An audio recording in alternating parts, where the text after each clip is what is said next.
All right, speaking of being in on it, should we cover the men's Elimination Chamber contest at this point?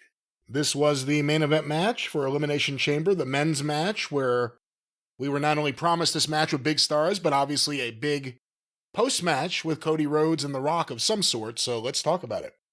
Well, yeah, and we weren't promised a post-match. We were promised that Rock and Cody would interact, and we found out as we went along that it apparently was going to be after this match, because there wasn't nothing left.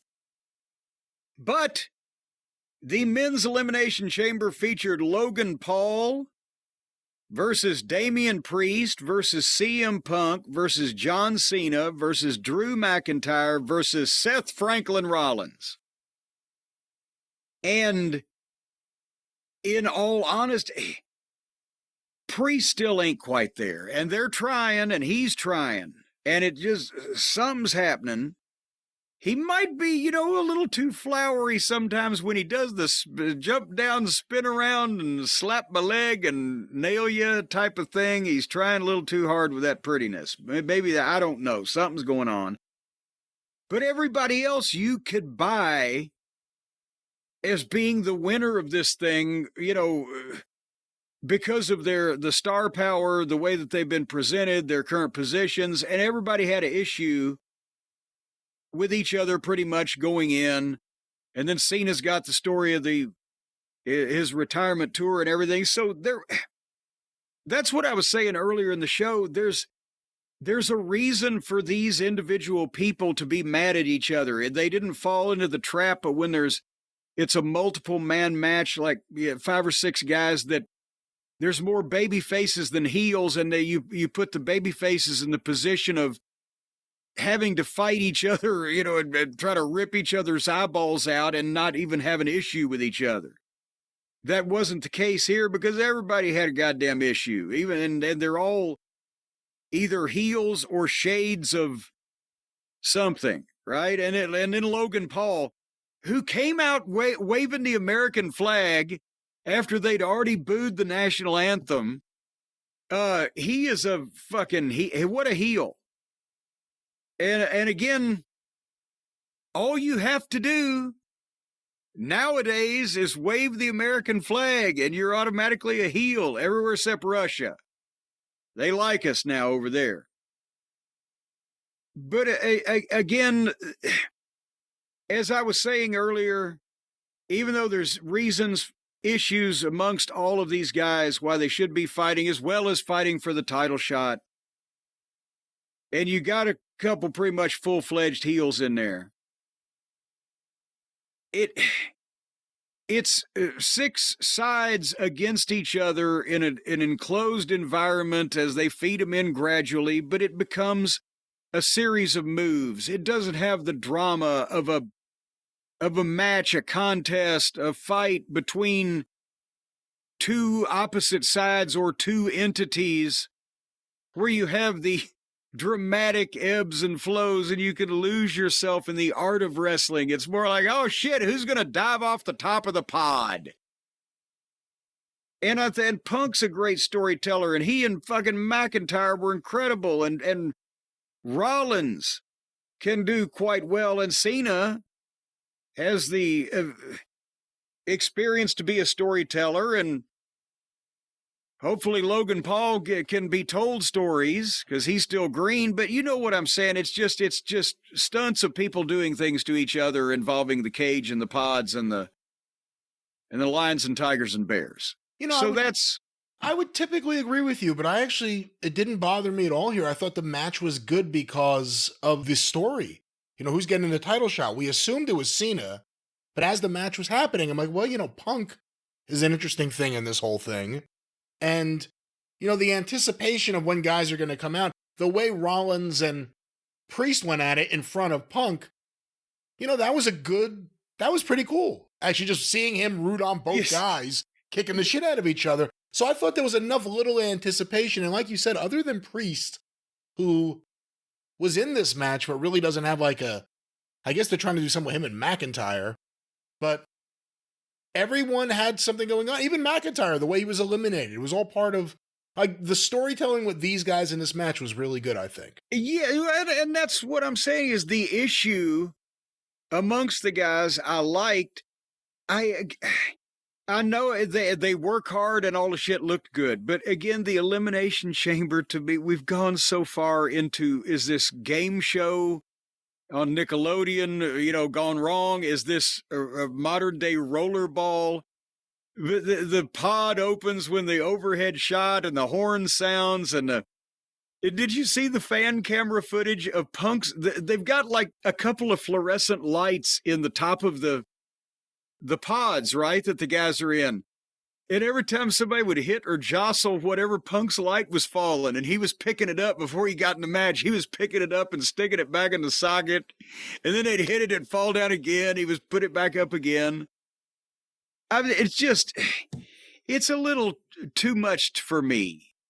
I'm sorry, just, good Lord, just because we have all that money doesn't mean that we have to do all the special effects. Nevertheless, Drew and Seth started us off, and they kicked the shit out of each other, and then here came Priest, and he beat up Seth and Drew, but then they stopped him.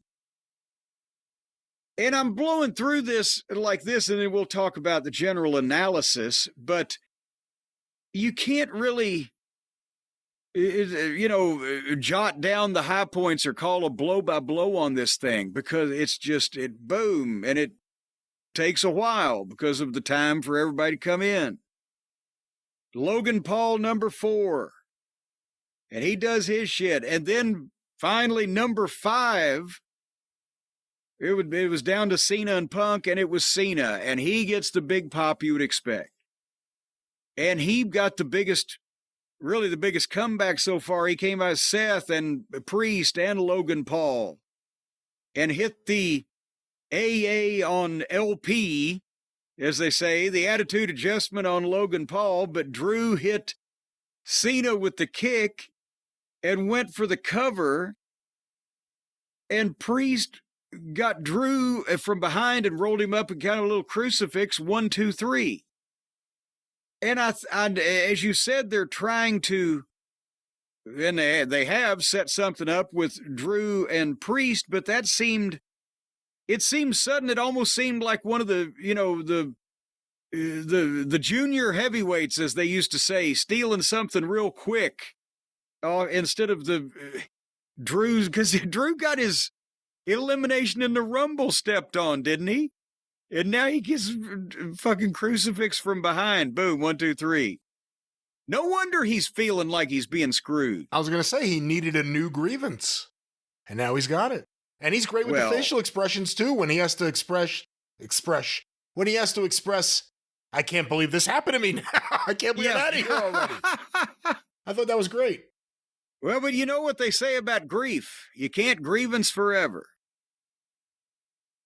But then, as Drew was shocked, he got up and fucking ran over and fucking Claymore kicked Priest and knocked the shit out of him and left, and Logan Paul got up on top of one of the pods and did the frog splash. The frog splash is what he did on Damian Priest and beat him 1, 2, 3. So now there went Drew and there went Priest, and we've still got Punk to go because he was number 6, and he joins Logan Paul and Cena and Seth. And then they get in a daggum fight. There's Logan Paul and Punk beats up Logan Paul. I think everybody enjoys kind of beating up Logan Paul.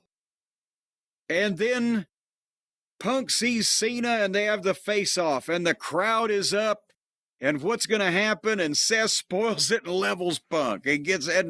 So then Cena and Seth get in a fight, and they do a big yay boo. Because now they were taking, vast majority we're taking Cena's side over Seth in that exchange, even though Seth is still the darling of the fashion set. And Logan Paul broke that up, and Punk hit Logan Paul with the go to sleep, boom, covered him 1, 2, 3, and got a big pop for getting Logan Paul the fuck out of there. So now we were down to Cena and Seth and Punk.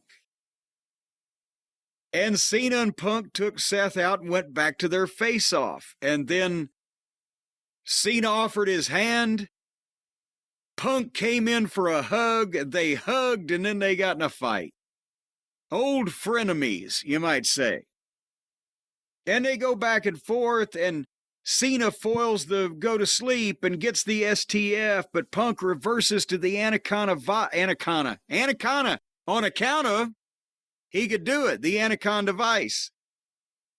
Punk hit a crossbody off the top, but Cena rolled through and gave Punk the attitude adjustment, got a 2 count.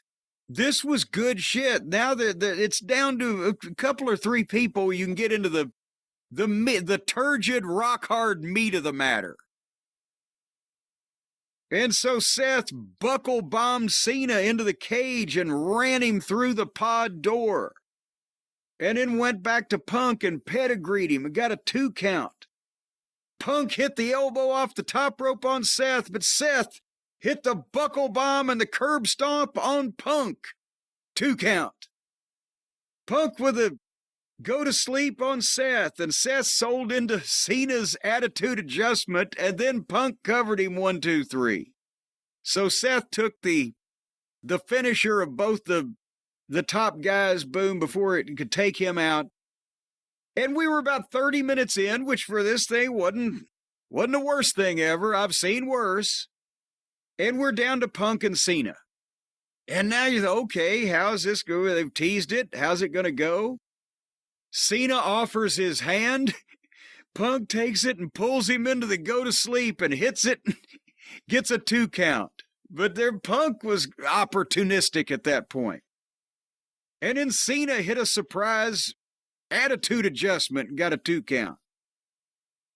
And then Punk kicked Cena off, but Punk's head was over the bottom rope as he turned around and was selling up, and Seth was still on the outside and ran down the apron or the ramp or whatever they call it and hit the curb stomp on Punk on the hard rampway, and Cena pulled him into the ring and got the STF, and Punk passed out. And the referee rang the bell because of Seth again. We still got that. We still want to see that fucking match.